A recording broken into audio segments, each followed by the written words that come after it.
નમસ્તે વિદ્યાર્થી મિત્રો, આપણે આગળ વધીએ હવે યુનિટમાં. તો હવે થિયરમથી શરૂઆત કરીએ લેક્ચરની આપણે. તો થિયરમ જોઈએ તો શું છે ભાઈ, આર ક્યુબમાં x square plus y square plus z square plus 2ux plus 2by plus 2wz plus d equal to 0, જ્યાં u square plus v square plus ડબલ્યુ square minus d greater than 0. અને સુરેખા આ છે બરાબર, x minus alpha upon l equal to y minus beta upon m z minus gamma upon n નું છેદન જે છે આ સુરેખા અને ગોળકનું સમીકરણ, આ સમીકરણ અને આ સુરેખા એના છેદનની આપણે શું કરવાનું, સવિસ્તાર ચર્ચા એટલે કે વર્ણન આપણે કરવાનું છે આપણે. તો જોઈએ આપણે એનું સોલ્યુશન પ્રૂફ જોઈએ આપણે. ગોળકનું સમીકરણ આપણે આપેલું છે, લખી લઈએ. પછી ધારો કે સુરેખાનું સમીકરણ આપણે લઈએ, રકમમાં આપેલું જ છે x minus alpha upon l y minus beta upon m equal to z minus gamma upon n બરાબર. આપણે શું લઈ લીધું, આર લઈ લીધું. હા, વારાફરતી આરને પહેલા સાથે બીજા સાથે ત્રીજા સાથે આપણે સરખાવો, એટલે તમે સરખાવો એટલે આમાં આ બેને તમે સરખાવો એટલે કે x minus alpha upon L બરાબર આર. હવે એમાં તમે એક્સને કરતા બનાવો એટલે શું આવે, એલ આર પ્લસ શું આવે, આલ્ફા. એટલે એ લખેલું છે x equal to l r plus alpha, y equal to m r plus beta, z equal to n r plus gamma. હવે ગોલક પરના કોઈ બિંદુ પીના અહીંયા આપણે જોઈએ તો એક્સ વાય ઝેડ છે બરાબર. તો હોય તો કોઈ બિંદુ પીના આપણે શું લીધા છે, એક્સ વાય ઝેડ. હવે જે છે એક્સ વાય ઝેડ એ ક્યાં હોય, ગોલ સમીકરણ 1 પર હોય. સમીકરણ 1 એટલે ગોલકનું સમીકરણ તો બરાબર. તો એમાં આપણે એક્સ વાય ઝેડ, તો એક્સ એટલે આ લેશું, વાય એટલે આ અને ઝેડ એટલે આ, એ કિંમતો સમીકરણ એમાં મૂકીએ આપણે એટલે આવું મળશે આપણને. પછી શું કરવાનું છે મિત્રો, વિસ્તરણ કરવાનું છે. એટલે આ l r plus alpha whole square એનું વિસ્તરણ કરો એટલે શું આવે, l square r square plus 2 LR alpha plus alpha square. એવી રીતે આનું આનું આનું બધાને કરો તમે બરાબર. છેલ્લે સાદુરૂપ આપો.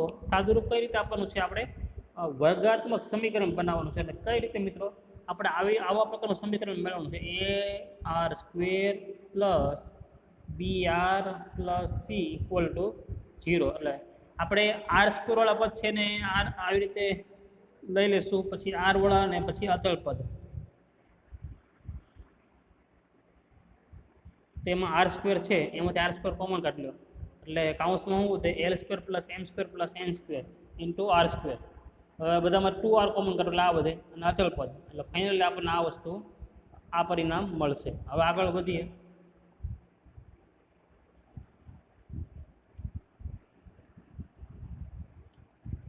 હવે સમીકરણ 3 એને આપી દો, ઉપરના સમીકરણને. એ આરમાં કેવું છે, વર્ગાત્મક સમીકરણ છે. હવે સમીકરણ 3 માટે આપણે ડેલ્ટા ગોતીએ. ડેલ્ટા એટલે સૂત્ર શું થાય, બી સ્ક્વેર માઇનસ 4ac પદ્ધતિ આપણે બીજ મેળવવા માટે. તો બી સ્ક્વેર પછી 4 ઇન્ટુ એ અને સી, બી એ સીની કિંમત મૂકી દો એટલે આપણને આવું મળશે. હવે અલગ અલગ આપણે વિકલ્પો લેવાના છે મિત્રો. તો સૌ પ્રથમ આપણે પહેલો વિકલ્પ લઈએ આપણે. ડેલ્ટાનું મૂલ્ય 0 કરતાં કેવું છે, નાનું હોય તો સમીકરણ 3ના બંને બીજ કેવા મળશે, અલગ મળશે અને સંકર સંખ્યા મળે અને રેખા ગોળકને છેદે નહીં. હવે સેકન્ડ ઓપ્શન લઈએ. હવે લેસ ધેન આવી ગયો તો હવે ડેલ્ટા ઇક્વલ ટુ શું લેશું આપણે, 0. ડેલ્ટા ઇક્વલ ટુ 0 હોય તો સમીકરણ 3ના બંને બીજ કેવા મળે આપણને, સરખા હોય અને તે કેવા હોય, વાસ્તવિક સંખ્યા આપણને મળતી હોય.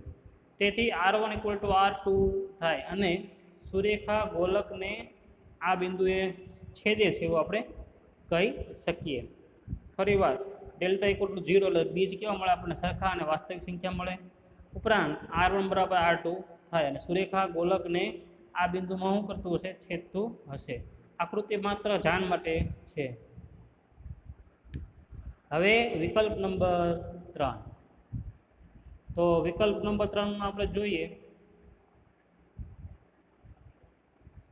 તો ડેલ્ટા ગ્રેટર દેન 0 હોય તો સમીકરણ 3ના બીજ અલગ એટલે કે ભિન્ન વાસ્તવિક સંખ્યા હોય. ઉપરાંત ધારો કે સમીકરણના બીજ R1 અને R2 છે અને તેથી સુરેખા ગોલકને બે ભિન્ન બિંદુઓ P અને Qમાં Pના યામાં અને Qના યામાં એમાં છેદે છે.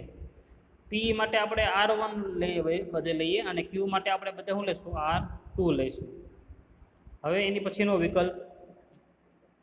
વિકલ્પ 3 પરથી બે ભિન્ન અને વાસ્તવિક બીજ R1 અને R2 માટે આપણે જોઈએ. હવે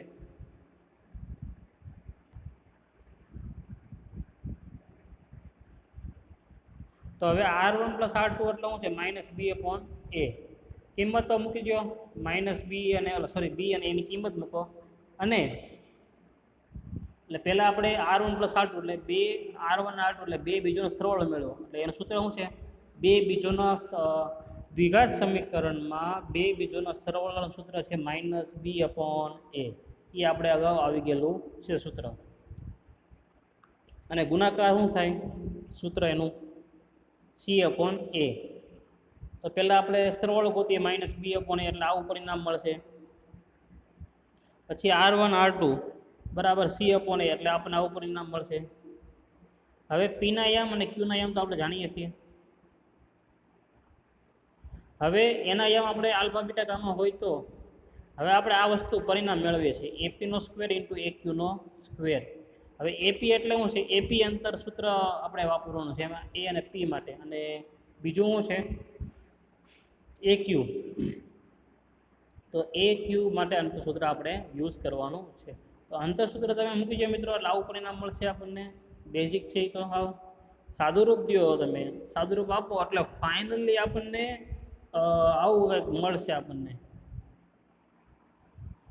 L² + M² + N² આખા કૌંસનો સ્ક્વેર × R1² × R2². હવે બંને બાજુ રૂટ લ્યો એટલે AP × AQ એટલે શું મળશે આપણને? L² + M² + N² × R1 × R2.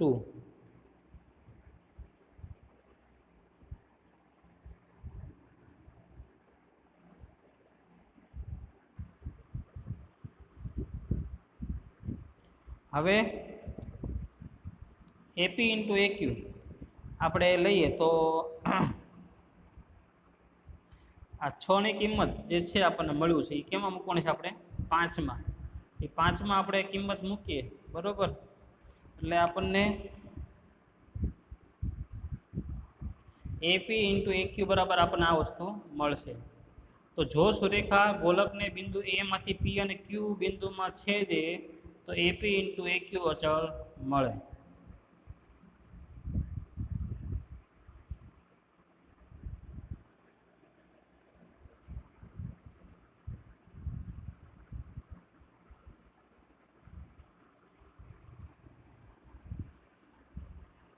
હવે વિકલ્પ 2 પરથી આપણે સમાન અને વાસ્તવિક બીજ માટે P = Q આપણે લઈએ તો તેથી AP × AQ બરાબર AP × AP થાય. એટલે Q બરાબર આપણે શું મૂકી દીધું? P. એટલે AP × AP એટલે AP². AP² એટલે આપણને આ મળ્યું હતું. હવે આગળ વધીએ તો A આલ્ફા બીટા ગામા અને P આખું જે બિંદુ છે એ લીધું આપણે. પછી AP² લીધું. AP² લીધું એટલે આપણને આવું વસ્તુ મળશે. ત્યારબાદ સમીકરણ 5 પરથી R1 = R2 લેતા તો R1 × R2 = R1 × R1 એટલે R2 બરાબર શું થાય? R1 થઈ જાય ને, એટલે R1 નો શું થાય? સ્ક્વેર. તો એ આપણે સમીકરણ 5માં જોઈએ બરોબર, એટલે ફાઇનલી આપણને AP બરાબર આવું મળશે આપણને. હવે અમુક તારણો જોવાના છે આપણે થિયરમ પરથી. તો પહેલું તારણ કે AP = 0 હોય તો સ્પર્શ બિંદુ A થાય અને AP = શું થાય? 0. AP = 0 થાય એટલે આ સમીકરણ મળે આપણને. એને 7 આપી દો, જે બિંદુ ગોલક પર હોવાનું શરત બતાવે છે. પછીની શરત, જો AP > 0 હોય તો બિંદુ ગોલકની બહાર હોય.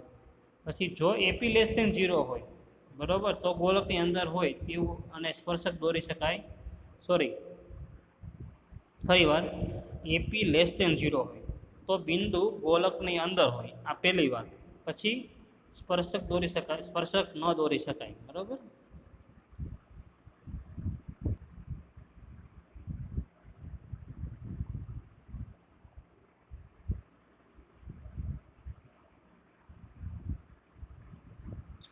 હવે નેક્સ્ટ થિયરમ આપણે જોઈએ. આ થિયરમ અગત્યનું છે, એકવાર પૂછાઈ ગયેલું, એક બે વાર પૂછાઈ ગયેલું પણ છે.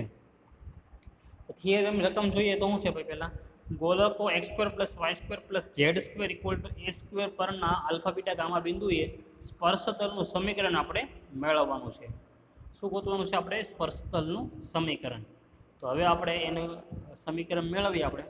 તો ધારો કે 0, 0, 0 કેન્દ્ર ધરાવતા અને એ ત્રિજ્યાવાળા ગોલકનું સમીકરણ x² + y² + z² = a² છે. એને સમીકરણ આપી દો 1.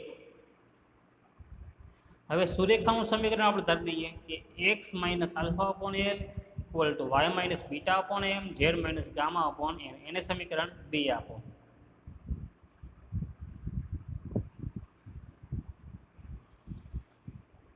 હવે સમીકરણ 2 પરથી આ સમીકરણ 2 જે છે એમાં આપણે એની બરાબર શું લઈ લઈએ છીએ? આપણે k લઈ લઈએ છીએ, અને k શું છે? જ્યાં અચળ હશે.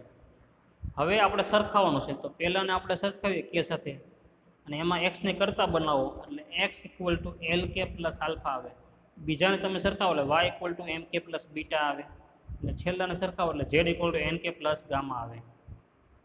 હવે ધારો કે XYZ ગોલક એક પરનું બિંદુ છે. એટલે XYZ છે મિત્રો, એ જે બિંદુ છે આ XYZ એ ગોલક પરનું બિંદુ છે, એટલે એનું સમાધાન એમાં કરતું હોય. તો કિંમતો મૂકી દો. x ના સ્થાને આ મૂકો, y ના સ્થાને આ મૂકો, અને z ના સ્થાને આ, બરાબર. આવું મળશે આપણને. હવે એનું વિસ્તરણ કરો. વિસ્તરણ કરો એટલે આપણને આવું આખું એક સૂત્ર સમીકરણ મળશે.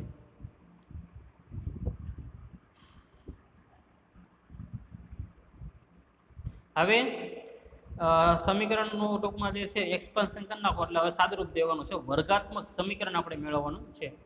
ઓલામાં ગયા થિયરમમાં આપણે આર સ્વરૂપમાં હતું, એટલે r² અને આરનું આપણે વર્ગાત્મક સમીકરણ મળશે. આમાં k છે એટલે બધે શું મળશે?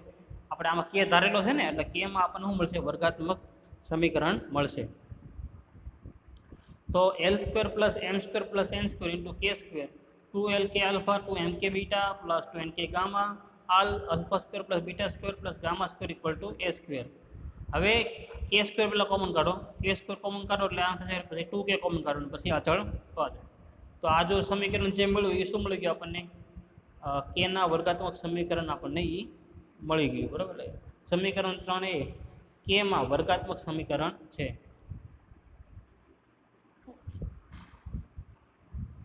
તો આગળ વધીએ.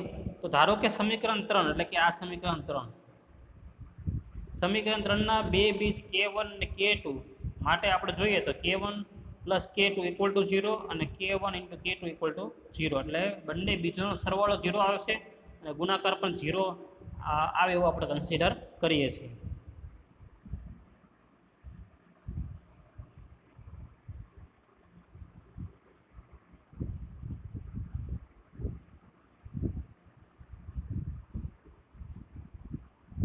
તો સૌપ્રથમ તો સરવાળો k1 + k2 સૂત્ર શું છે? સૂત્ર ભાઈ બીજોના સરવાળાનું સૂત્ર દ્વિઘાત સમીકરણ માટે -b/a અને ગુણાકાર માટે c/a. તો સૌપ્રથમ k1 + k2 આપણે એનો સરવાળો -b/a એ આપણે લઈએ એટલે કિંમત મૂકો b અને a ની, બરાબર. અને સાદુરૂપ દો અને k1 + k2 તો ઉપર આપણે જોયું 0 છે, એટલે એ શું મૂક્યું મેં? 0. સાદુરૂપ તમે આપો એટલે l α આ 0 આ જે છે છેદમાં l² + m² + n² એ અહીંયા ગુણાય એટલે 0 થઈ ગયું. એટલે વધે ખાલી શું? l α + m β + n gamma = 0. એને સમીકરણ આપો 4. હવે ગુણાકાર કરો k1 × k2 = c/a. તો કિંમતો મૂકી દો ફરીવાર, અને k1 × k2 શું છે? 0 છે. હવે આખું આ છેદ છે અહીંયા ગુણા એટલે 0 થઈ જશે. એટલે વધે ખાલી α² + β² + ગામા² = a². હવે સમીકરણ 4 અને સમીકરણ 2 માંથી lmn નું શું કરીએ છીએ? આપણે લપ આપણે કરીએ.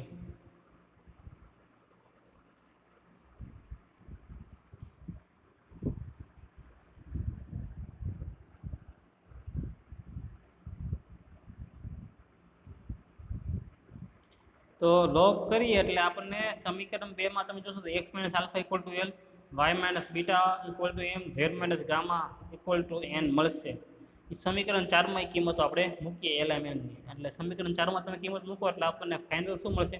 x minus alpha into alpha, y minus beta into beta, z minus gamma into gamma equal to 0. હવે આ આપણને પરિણામ મળ્યું, બરાબર. હવે એમાં સાદુરૂપ દેવાનું છે.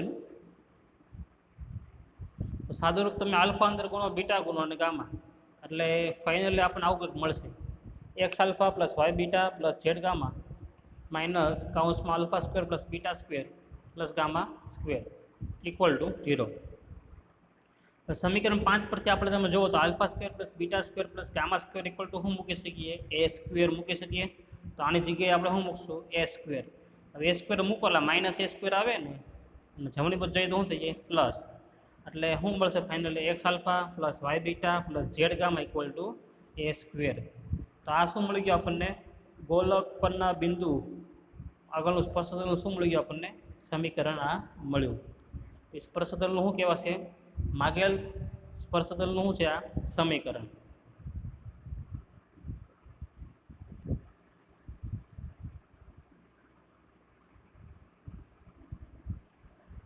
તો ગોલકોનો છેદકોણ અથવા બે ગોલકોનો છેદકોણ.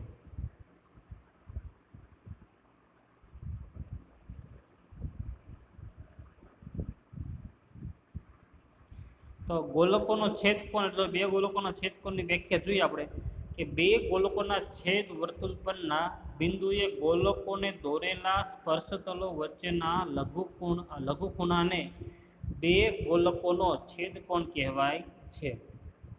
શું કીધું ફરીવાર? કે બે ગોલકો આપણે લેતા હોઈએ તે બે ગોલકોના છેદ વર્તુળ પરના બિંદુએ ગોલકોને જે દોરેલો સ્પર્શતલો વચ્ચેનો જે લઘુખૂણાને શું કહેવાય છે? બે ગોલકોનો છેદકોણ કહેવાય છે. હવે લંબછેદી ગોલકો.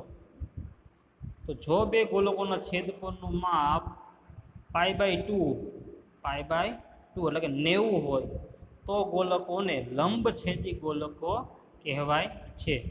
બીજી વ્યાખ્યા આપવી હોય તો જો ગોલકો વચ્ચેના છેદકોણનો લઘુખૂણો π/2 હોય તો બંને ગોલકો લંબછેદી ગોલકો કહેવાય. બરાબર. એટલે આપણે આ વધારે પહેલી વ્યાખ્યા વધારે આપણે એપ્રોપ્રિએટ રહેશે. એટલે કે બે ગોલકોના છેદકોણનું માપ π/2 હોવું જોઈએ તો ગોલકો કેવા કહેવાય? લંબછેદી ગોલકો કહેવાય. હવે આગળ જોઈએ આપણે લંબછેદી ગોલકો હોવા માટેની શરત. આ 2017માં પૂછાઈ ગયેલો છે આપણે. તો લંબછેદી ગોલકો એટલે બે ગોલકો વચ્ચેનો એંગલ છેદકોણ કેટલો છે? π/2. તો એનો શું કહેવાય? લંબછેદી ગોલકો કહેવાય. તો લંબછેદી ગોલકો હોવા માટેની શરત આપણે હવે અહીંયા મેળવવાની છે આપણે. તો ધારો કે ગોલકનું સમીકરણ અને બે ગોલકના સમીકરણ આપણે ધારી લઈએ. પહેલા ગોલકનું સમીકરણ x² + y² + z² + 2u1x + 2v1y 2w1z + d1 = 0. એવી રીતે બીજા ગોલક માટે. હવે આકૃતિ દોરીએ આપણે બે ગોલકની. બરાબર. C1 C2 આપીએ કેન્દ્રના નામ અને છેદબિંદુને આપીએ P. બે ગોલકના છેદબિંદુને આપીએ P. આકૃતિમાં દર્શાવ્યા પ્રમાણે રેખાખંડ C1 C2 C1P C2P આપણે જોડી દેવાનો. બરાબર. અને ટ્રાયેંગલ એટલે ત્રિકોણ C1P C2 માં માપખૂણો P બરાબર આપણને શું મળશે? π/2. તેથી હવે આપણે શું કરવાનું છે? કાટકોણ એટલે કે પાયથાગોરસનો પ્રમેય લગાડવાનો છે. તો આના માટે પાયથાગોરસનો પ્રમેય લગાડો કાટકોણ ત્રિકોણ માટે. એટલે શું થશે? C1 C2 square equal two C1P whole square plus C2P whole square. હવે સમીકરણ 1 પરથી આપણે જોઈએ કેન્દ્ર ગોતી લઈએ એનું. સમીકરણ 1 અને 2 નું આપણે કેન્દ્ર અને ત્રિજ્યા ગોતી લઈએ. ગોલક 1 માટે કેન્દ્ર C1 ને ત્રિજ્યા R1 કહેશું. 2 માટે C2 કહેશું કેન્દ્ર અને ત્રિજ્યા R2 કહેશું. C1 નું સૂત્ર શું છે? -u1 v1 w1 માઇનસ ને R1 એટલે √u1² + v1² + w1² - d1. એવી રીતે સમીકરણ 2 માટે. બરાબર.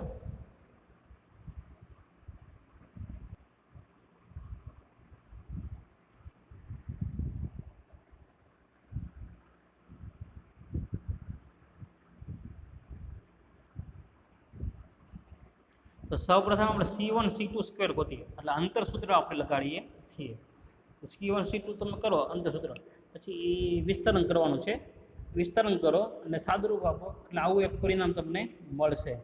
આ સાદુરૂપ કાંઈ સમજાવવાનો અર્થ છે નહીં, કારણ કે તમે જાતે સાદુરૂપ તમે કરશો એટલે આવી જશે, આ પરિણામ તમને મળી જશે.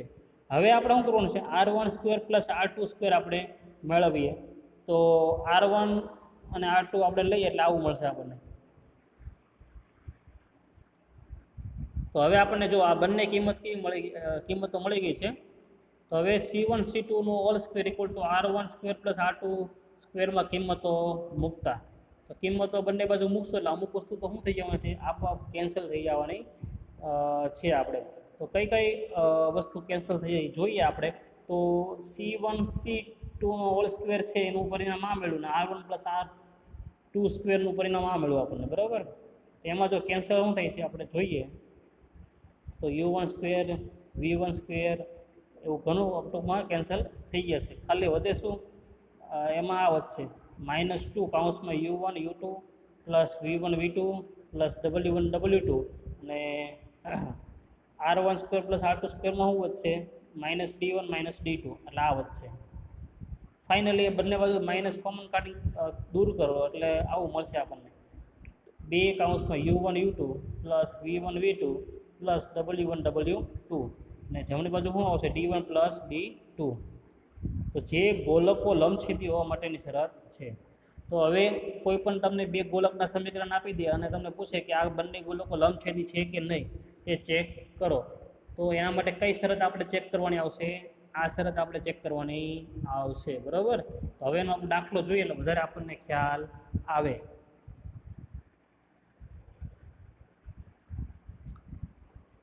શું કીધું છે ભાઈ કે ગોલકો આપણને જે આપેલા છે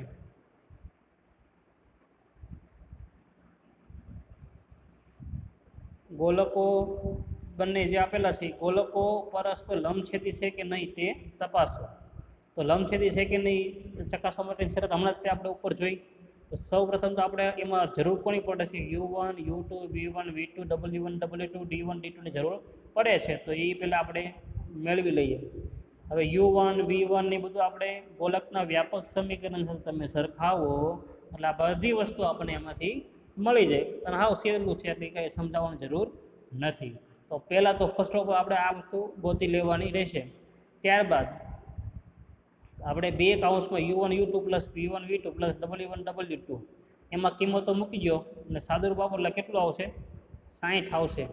એવી રીતે લંબછેદી હોવા માટેની જે શરત છે એની જમણી બાજુ શું છે, D1 + D2. તો D1 D2 ની કિંમત લ્યો, D1 19 છે અને D2 41. 19 + 41 એટલે કેટલું આવશે, 60. તો બંનેનો આન્સર કેવો આવે છે, સમાન આવે છે. સમાન આવે એટલે ગોલકો પરસ્પર કેવા હશે, તો લંબછેદી ગોલકો, એટલે આપેલા ગોલકો પરસ્પર લંબછેદી ગોલકો છે.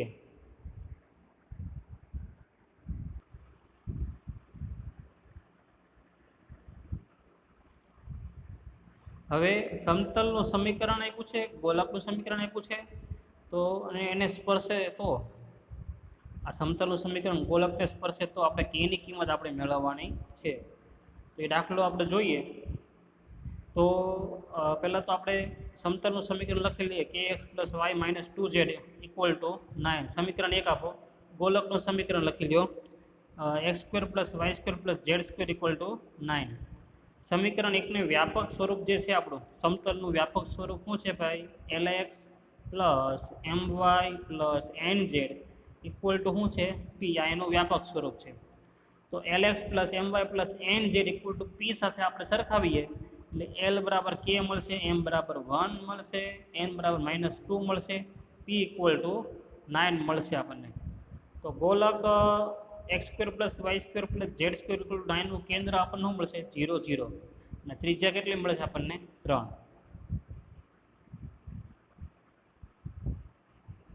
હવે સમતલ ગોલકને સ્પર્શે તે માટેનું સૂત્ર આ છે, આ તમારે યાદ રાખવું પડશે. R = Lα m β + n γ - p √L² + m² + n². Alpha beta gamma એટલે બીજું કાંઈ નહીં, જે આપણને ગોલકનું જે કેન્દ્ર મળ્યું છે, કેન્દ્ર શું મળ્યું છે, 0 0, તો એ આપણે શું કહેવાય, આલ્ફા બીટા ગામા આપણું બનશે. ઓકે, અને પી એટલે શું થશે આપણું? બરાબર, પી એટલે સમતલમાં જે આપણને આપેલું પી ઇક્વલ શું આપ્યું છે 9, અને આર એટલે ત્રિજ્યા. એલ એમ એન પણ આપણી પાસે અહીંયા છે તે, બરાબર. તો કિંમતો બધી મૂકી દો અહીંયા, બરાબર. આ સૂત્રમાં કિંમતો મૂકી દો, કિંમતો મૂકો એટલે આવું કંઈક આવશે. એટલે ફાઇનલી આવું મળશે 9 કે સ્ક્વેર પ્લસ 5 બરાબર 81. એટલે કે સ્ક્વેર પ્લસ 5 બરાબર 9 અને કે સ્ક્વેર ઇક્વલ ટુ 4, તો કે બરાબર કેટલું આવે? પ્લસ ઓર માઇનસ 2 આવે. તો આપણને કેની કિંમત આપણને મળી.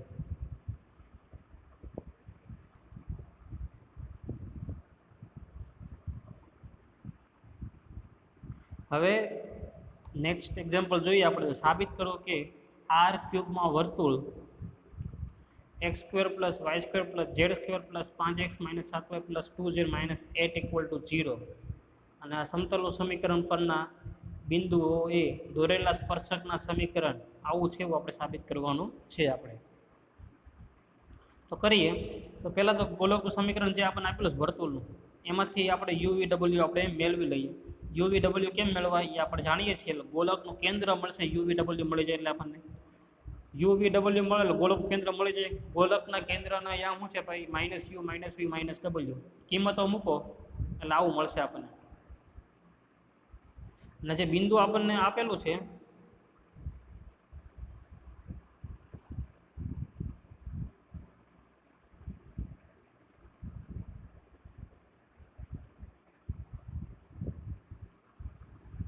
આપણને જે બિંદુ આપેલું છે -3, 5, 4, બરાબર, એને આપણે પી તરીકે કન્સિડર કરીએ. પી બરાબર -3, 5, 4. અને બીજી વસ્તુ મિત્રો, આપણે સ્પર્શકનું સમીકરણ આ સાબિત કરવાનું છે, એ ભૂલાય નહીં. એના માટે આપણે બધી મથામણ કરીએ છીએ. હવે હવે પહેલી વાર આવે છે આપણા માટે અભિલંબ. તો એન એટલે શું છે? અભિલંબ. સૂત્ર રેખાખંડ સીપી, એટલે સીપી એટલે કે પી માઇનસ સી આપણે કરીશું, બરાબર. એટલે -3 માઇનસ માઇનસ પ્લસ એટલે પ્લસ 5/2 એટલે આવું આવશે. પછી બીજા યામ માટે એટલે 5 - 7/2, 4 માઇનસ માઇનસ પ્લસ એટલે 4 + 1 એટલે આવું આવી ગયું. સાદુરૂપ આપો. જો એ નોંધમાં લખેલું જ છે આપણે કે સીપી એટલે શું કરવાનું? પી માઇનસ સી કરવાનું. હવે આનું સાદુરૂપ તમે આપો, લસા લઈ લો એટલે -1/2, 3/2 અને 5 આવશે. તેને આપણે શું કહેશું? અભિલંબ જે મળે છે ને એલ એમ એન, એમાં જે યામ હશે શું કહેશું? એલ એમ એન આપણે કહેશું. હવે સ્પર્શકનું સમીકરણનું સૂત્ર શું છે ભાઈ? અગાઉ આવી ગયેલું છે આપણે. એલ કૌંસમાં x minus alpha plus m કૌંસમાં y minus beta plus n કૌંસમાં z minus gamma equal to 0. L m એની કિંમત મૂકી દો, પછી એ આલ્ફા બીટા ગામાની કિંમત મૂકી દો, બરાબર.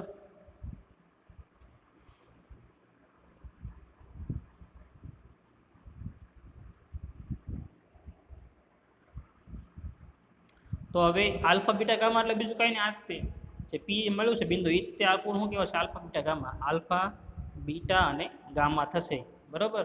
અને એલિમેન્ટ તો આપણે આવ્યું મળી ગયું છે આપણને. તો હવે કિંમતો મૂકી દો અને સાદુરૂપ દેવાનું છે ફક્ત ને ફક્ત. આપણે સાદુરૂપ તમે દો એટલે છેલ્લે સમીકરણ આપણને આવું મળશે: x - 3y - 10z plus 58 equal to 0. એને સમીકરણ આપી દો 2.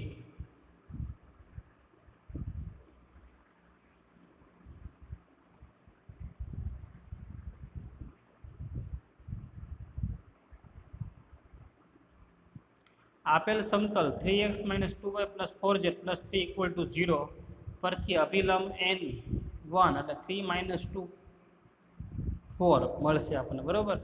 હવે સમીકરણ 2 પરથી આપણે જોઈએ તો n2 ઇક્વલ ટુ આપણને શું મળશે? 1 - 3 - 10.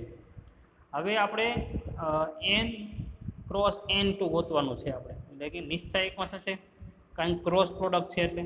પેલી હરોળમાં શું આવે? x y z. n1 એટલે શું મળ્યું આપણને? 3 - 2 4, બરાબર. પછી n2 એટલે શું મળ્યું છે આપણને? 1 - 3 - 10.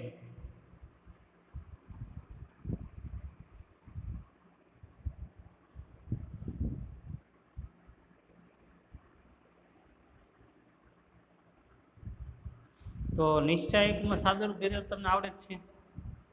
અ, એક પહેલી સ્તંભ અને પહેલી આ દૂર કરો એટલે આ બેનું શું કરવાનું તમારે ચોકડી ગુણાકાર, એટલે આવું મળશે આપણને. પછી વચ્ચેના માટે ઘટક માટે અને છેલ્લા ઘટક માટે સાદુરૂપ આપેલો 32, 34 અને -7 આવશે.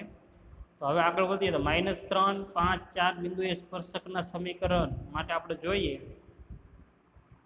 તો સૂત્ર શું છે? x - alpha upon k1, y - beta upon k2, z - gamma upon k3.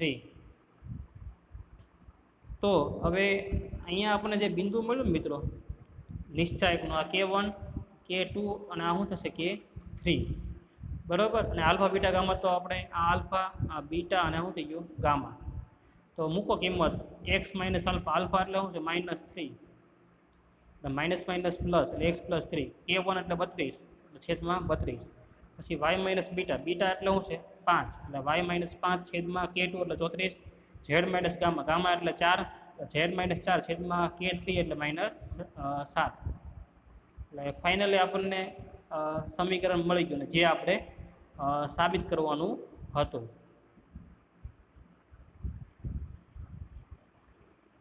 તો હવે આપણે નેક્સ્ટ લેક્ચરમાં આપણે નવા ટોપિક સાથે હવે મિત્રો આપણે મળીશું.